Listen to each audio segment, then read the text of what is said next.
കത്തണ വെയിലാണ് ഈശ്വര. ഇച്ചിരി വെള്ളം, പോലീസ് പവലിയൻ. സാറേ ചായ ഉണ്ടോ? ചായയോ? ചായ മാത്രമല്ല, വെള്ളമുണ്ട്, തണുത്ത വെള്ളമുണ്ട്, പഴമുണ്ട്, നേന്ത്രപ്പഴമുണ്ട്, വേണ്ടി വന്നാൽ പേരയ്ക്ക ജ്യൂസും ഉണ്ട്.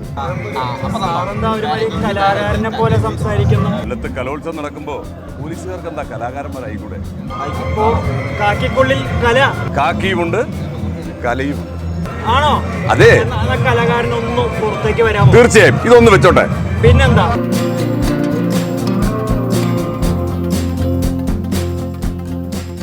കാക്കിക്കുള്ളിലെ കലാകാരൻ സാർ നമസ്കാരം. എന്തുണ്ട്? സുഖം, സന്തോഷം. കണ്ടില്ലേ, കൊല്ലം ആർത്തുല്ലസിക്കല്ലേ, ആവേശത്തിലല്ലേ കൊല്ലം. അതെ, സാറിനൊന്ന് പരിചയപ്പെടുത്തി. എൻ്റെ പേര് സതീഷ് ചന്ദ്രൻ, മുഖത്തല സതീഷ് ചന്ദ്രൻ. സിവിൽ പോലീസ് ഓഫീസറാണ്. തൃശ്ശൂർ സിറ്റിയിലെ വടക്കേക്കാട് പോലീസ് സ്റ്റേഷനിൽ ജോലി ചെയ്തിരുന്നത് പോലീസുകാരനാണ്. സാർ എത്ര വർഷമായി പോലീസ് സർവീസിൽ?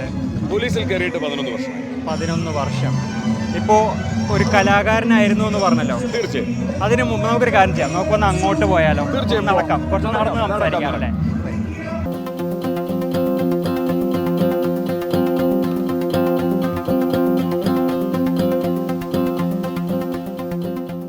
സാറേ ഇരിക്കാം. ഇരുന്നാലോ? CPO സതീഷ് സാർ കലാകാരനാണ്, പോലീസുകാരനുമാണ്.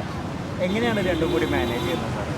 രണ്ടും കൂടി നന്നായി മാനേജ് ചെയ്യാൻ പറ്റും. കേരള പോലീസിലായതുകൊണ്ട് കലാകാരന്മാർ മാത്രമല്ല, കായിക താരങ്ങളുമൊക്കെയുള്ള ഒരു വലിയ വിഭാഗമാണല്ലോ കേരള പോലീസ്. എല്ലാ മേഖലയും നന്നായി പ്രോത്സാഹിപ്പിക്കുന്ന ഒന്നാണ്. അറിയാമല്ലോ, ഇപ്പോൾ സിനിമാ മേഖലയിൽ ഭൂരിഭാഗം പേരും പോലീസുകാരാണെന്ന് തന്നെ പറയാം അല്ലേ? ധാരാളം പോലീസുകാർ അഭിനയിക്കുന്നില്ലേ, DVSP റാങ്കിലും SP റാങ്കിലും C റാങ്കിലും. അപ്പോൾ കലാകാരന്മാർക്ക് കാക്കിക്കുള്ളിൽ നല്ലൊരു ഇടമുണ്ട്.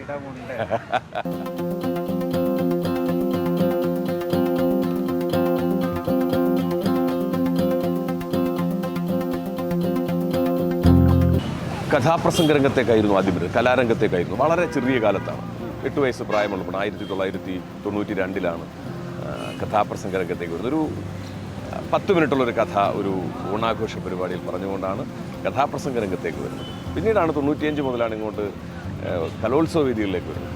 കലോത്സവം 99 വരെ സ്കൂൾ കലോത്സവത്തിലും പിന്നീട് കേരള യൂണിവേഴ്സിറ്റി യൂത്ത് ഫെസ്റ്റിവലിൽ, കൊല്ലം ശ്രീനാരായണ കോളേജിലാണ് ഞാൻ പഠിച്ചത്. കേരള യൂണിവേഴ്സിറ്റി യൂത്ത് ഫെസ്റ്റിവലിൽ മത്സരിക്കാനും ചിലപ്പോഴൊക്കെ സമ്മാനാർഹനാകാനും ഒക്കെ ആയി കഴിഞ്ഞിട്ടുണ്ട്. യൂണിവേഴ്സിറ്റി കലോത്സവങ്ങളിൽ സമ്മാന ജേതാവാണ്, എല്ലാമാണ്. കഥാപ്രാസംഗികൻ, സമ്മാന ജേതാവ്, പോലീസുകാരൻ, എല്ലാം. അതെ അതെ, ജീവിതം പിന്നെ സന്തോഷമാണ്.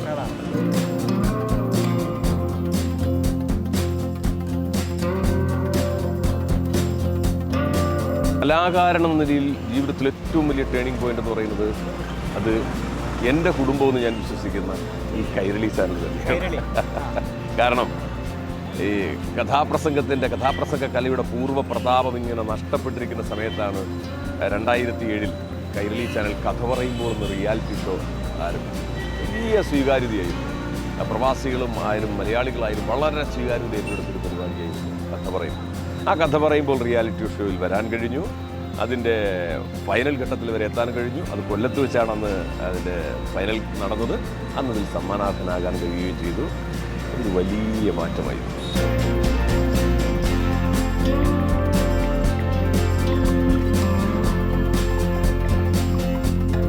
അപ്പോൾ സാറേ, ഇത്ര നേരം നമ്മൾ സംസാരിക്കുന്നത് പ്രേക്ഷകർക്ക്. അതെ. അപ്പോൾ ഇനി സാറുടെ ഒരു കഥാപ്രസംഗം ആയാലോ? കഥാപ്രസംഗത്തിൻ്റെ ഒരു ചെറിയ ഭാഗം. അടിപൊളിയല്ലേ? പിന്നെ ഓക്കെ. വൈദേശികാധിപത്യത്തിനെതിരെ അനവരതം പടപൊരുതി ബ്രിട്ടീഷ് സാമ്രാജ്യത്വത്തെ വെല്ലുവിളിച്ച ധീര ദേശാഭിമാനി ആസാദ്, ചന്ദ്രശേഖർ ആസാദ്.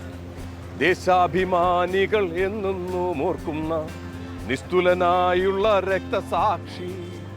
ദേശാഭിമാനികൾ എന്നും ഓർക്കുന്ന നിസ്തുലനായുള്ള രക്തസാക്ഷി. മധ്യപ്രദേശിലെ ദാംബുവ ജില്ലയിലെ ഭാവ് ഗ്രാമത്തിൽ അതൊരു ബാലനെ കൈകാലുകൾ കൂട്ടിക്കെട്ടിയിട്ട് പോലീസുകാർ കാര്യമായി മർദ്ദിക്കുകയാണ്. പക്ഷേ ആ കുട്ടി ഒന്നും ഞെരങ്ങുകയോ പുളയുകയോ കരയുകയോ ഒന്നും തന്നെ ചെയ്യുന്നില്ല. പ്രിയമുള്ളവരെ, ഇവിടെ ഒരു കോടതി വിധി നടപ്പിലാക്കുകയാണ്. കോടതിയിലും ഈ ബാലൻ ഇങ്ങനെ തന്നെയായിരുന്നു. നിർഭയനായി ഓരോ ചോദ്യങ്ങൾക്കും മറുപടി പറഞ്ഞിരുന്നു. വെള്ളക്കാരനായ ന്യായാധിപൻ ആ ബാലനോട് ചോദിച്ചു, എന്താ നിന്റെ പേര്? എൻ്റെ പേര് ആസാദ്. ആ ന്യായാധിപൻ വെള്ളക്കടലാസിലേക്ക് പോകും. ആസാദ്. നിന്റെ പേര് ചന്ദ്രശേഖർ എന്നല്ലേ? അല്ല, ആസാദ്. അപ്പോ എൻ്റെ അച്ഛൻ്റെ പേര്? എൻ്റെ അച്ഛൻ്റെ പേരും ആസാദ് എന്ന് തന്നെയാണ്. അച്ഛൻ്റെ പേരും ആസാദ്. ഞാനും അച്ഛനും മാത്രമല്ല, ഈ ഭാരതത്തിലെ എല്ലാവരും ആസാദുമാരാണ്. മനസ്സിലായില്ലല്ലേ? ഈ ഇന്ത്യയിൽ ജീവിക്കുന്ന ആരും ആരുടെയും അടിമകളല്ലെന്ന്. ആ ന്യായാധിപന്റെ ചുണ്ടുകൾ കോപം കൊണ്ട് മുറച്ചു. മുലപ്പാലിന്റെ ഗന്ധം പോലും മാറിയിട്ടില്ല. കൊണ്ടുപോയവനെ കൊണ്ടുപോയി മുക്കാലിൽ കെട്ടിയിട്ട് അടിക്കുക. സാറേ, ഗംഭീരം. കാക്കിക്കുള്ളിലെ കലാകാരൻ മാഞ്ഞിട്ടില്ല, മായാൻ അനുവദിക്കില്ല. അപ്പൊ നമുക്ക് പ്രേക്ഷകരോട് പറഞ്ഞ് അവസാനിപ്പിച്ചാലോ? അവസാനിപ്പിക്കാം. അപ്പോ 62ാമത് സംസ്ഥാന സ്കൂൾ കലോത്സവം നടക്കുന്ന കൊല്ലം ആശ്രാമ മൈതാനിയിൽ നിന്നും വെങ്കടേഷിനും വിനോദിനുമൊപ്പം ഈ ഞാനും